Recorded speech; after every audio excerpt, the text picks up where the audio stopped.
13 साल तक बिस्तर पर पड़ी जिंदगी और एक फैसला, हरीश राणा इच्छा मृत्यु। और हमारे समाज का आईना।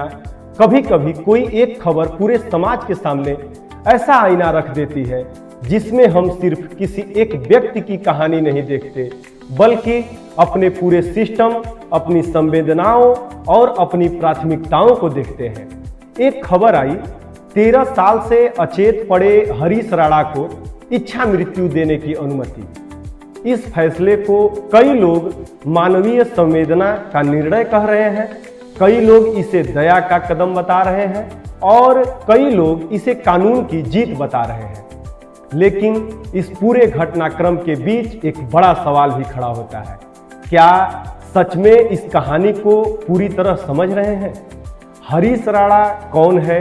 हरीश राणा उत्तर प्रदेश के गाजियाबाद के रहने वाले एक युवक हैं। लगभग 13 साल पहले 2013 में पढ़ाई के दौरान एक हादसे में वो गंभीर रूप से घायल हो गए थे। बताया जाता है कि वे एक इमारत से गिर गए थे और इस दुर्घटना में उनके दिमाग को इतनी गंभीर चोट लगी कि वे अस्थायी रूप से कोमा जैसी अवस्था में चले गए। उस हादसे से हरीश राणा कभी सामान्य जीवन में वापस नहीं लौट पाए। मेडिकल रिपोर्टों के अनुसार वे एक परमानेंट वेजिटेटिव स्टेट में थे, एक ऐसी स्थिति जिसमें व्यक्ति सांस ले सकता है, शरीर जीवित रहता है, लेकिन चेतना लगभग समाप्त हो जाती है और सुधार की संभावना बहुत कम या शून्य मानी जाती है। 13 साल तक उनका पूरा जीवन बिस्तर पर ही बीता। वे खुद कुछ नहीं कर सकते थे, वे किसी से संवाद नहीं कर सकते थे, वे किसी प्रतिक्रिया में नहीं आते थे। उनकी पूरी जिंदगी मेडिकल उपकरणों और परिवार की देखभाल पर निर्भर थी। सबसे ज्यादा कठिनाई उनके माता पिता के लिए थी। एक परिवार के लिए अपने बच्चे को इस हालात में सालों तक देखना शायद सबसे बड़ा दर्द होता है। माता पिता की लड़ाई। हरीश राणा के माता पिता ने अपने बेटे की देखभाल के लिए अपनी पूरी जिंदगी लगा दी। कई रिपोर्टों में बताया गया कि इलाज और देखभाल में उनकी आर्थिक स्थिति तक टूट गई। परिवार ने अदालत का दरवाजा इसलिए खटखटाया क्योंकि उन्हें लग रहा था कि उनके बेटे के लिए अब कोई उम्मीद नहीं बची है। उनका सवाल यह था, क्या किसी इंसान को ऐसी हालत में सालों तक जीवित रखना वास्तव में जीवन कहलाता है? यही सवाल लेकर वे अदालत पहुंचे, इच्छा मृत्यु की अनुमति मांगी। अदालत का फैसला, आखिरकार इस मामले पर सुनवाई हुई और फैसला आया। सुप्रीम कोर्ट ऑफ इंडिया ने इस मामले में अनुमति दी कि हरीश राणा के जीवन को कृत्रिम तरीके से बनाए रखने वाली चिकित्सा व्यवस्था को हटाया जा सकता है। इस प्रक्रिया की निगरानी दिल्ली के AIIMS अस्पताल को सौंपने की भी बात कही गई। यह फैसला सिर्फ एक व्यक्ति का फैसला नहीं था, यह भारत में मरने के अधिकार पर चल रही बहस का हिस्सा भी था। भारत में सक्रिय इच्छा मृत्यु अभी भी अवैध है, लेकिन निष्क्रिय इच्छा मृत्यु, जिसमें जीवन को बनाए रखने वाले इलाज को रोक दिया जाता है, कुछ परिस्थितियों में अनुमति दी जा सकती है। यह अधिकार संविधान के अनुच्छेद 21 में दिए गए जीवन के अधिकार से जुड़ा हुआ है, जिसे अदालत ने गरिमा के साथ मरने का अधिकार भी माना है। लेकिन असली सवाल यहीं से शुरू होता है।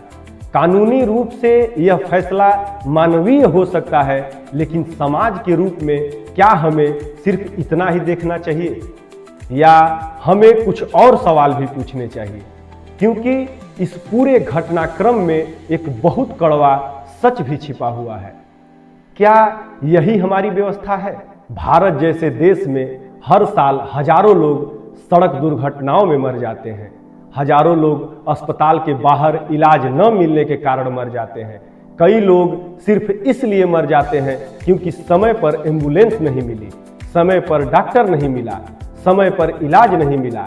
लेकिन इन मौतों पर शायद ही कभी कोई राष्ट्रीय बहस होती है, न कोई अदालत की लंबी सुनवाई होती है, न कोई बड़ा नैतिक विमर्श होता है। कई बार तो किसी गरीब की मौत एक खबर भी नहीं बनती। एक समाज के रूप में हमारी संवेदना। यहाँ असली सवाल संवेदना का है। एक तरफ हम कहते हैं कि एक व्यक्ति को गरिमा के साथ मरने का अधिकार होना चाहिए, लेकिन दूसरी तरफ हम यह भी देखते हैं कि इस देश में लाखों लोग गरिमा के साथ जी भी नहीं पाते। किसी को अस्पताल में बेड नहीं मिलता, किसी को दवा नहीं मिलती, किसी को इलाज के लिए पैसे नहीं मिलते, किसी को न्याय नहीं मिलता। तो क्या हमारा समाज सच में जीवन और मृत्यु दोनों के प्रति समान रूप से संवेदनशील है, या हम सिर्फ उन मामलों में संवेदनशील होते हैं जो खबर बन जाते हैं? कानून बनाम वास्तविकता। कानून बहुत बार आदर्श स्थिति में काम करता है।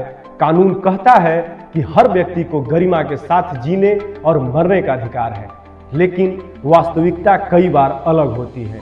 अगर हम ईमानदारी से देखें तो भारत में स्वास्थ्य व्यवस्था अभी भी बहुत असमान है। शहरों में बड़े अस्पताल हैं, लेकिन गांव में प्राथमिक स्वास्थ्य केंद्र भी कई बार ठीक से काम नहीं करते।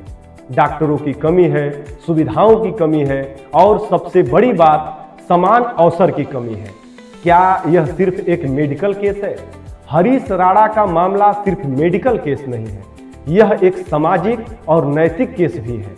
यह हमें यह सोचने पर मजबूर करता है कि जीवन में क्या है, गरिमा क्या है और समाज की जिम्मेदारी क्या है।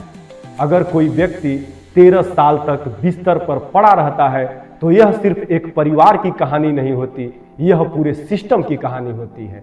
एक कड़वी सच्चाई इस पूरे मामले को देखकर कई लोगों ने कहा, कम से कम अब उसे शांति मिलेगी। यह बात सही भी हो सकती है, लेकिन यह भी सच है कि इस देश में लाखों लोग बिना किसी अदालत के फैसले के, बिना किसी राष्ट्रीय बहस के हर साल मर जाते हैं।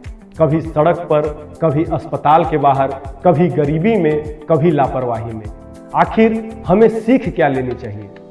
हरीश राणा का मामला हमें सिर्फ एक भावुक कहानी नहीं बताता, यह हमें एक चेतावनी भी देता है कि हमें अपने समाज को ऐसा बनाना होगा जहां लोगों को समय पर इलाज मिले, परिवार को अकेला न छोड़ा जाए और किसी इंसान की जिंदगी सिर्फ एक मेडिकल केस बनकर न रह जाए। क्योंकि एक सभ्य समाज की पहचान सिर्फ इस बात से नहीं होती कि वह किसी को मरने की अनुमति देता है, बल्कि इस बात से होती है कि वह अपने लोगों को सम्मान के साथ जीने का अवसर देता है। अंत में हरीश राणा की कहानी दुखद है, उनके माता पिता की पीड़ा भी समझी जा सकती है। अदालत का फैसला भी अपने संदर्भ में मानवीय हो सकता है, लेकिन यह कहानी हमें एक सवाल देकर जाती है, क्या हम ऐसा समाज बना पाए हैं जहां हर एक व्यक्ति गरिमा के साथ जी सके? अगर नहीं तो शायद हमें सिर्फ अदालत के फैसलों पर नहीं, बल्कि अपनी व्यवस्था और अपनी संवेदनाओं पर भी विचार करने की जरूरत है। अगर ये वीडियो पसंद आया हो तो चैनल को सब्सक्राइब करना बिल्कुल न भूलें। बहुत बहुत धन्यवाद। Thank you so much.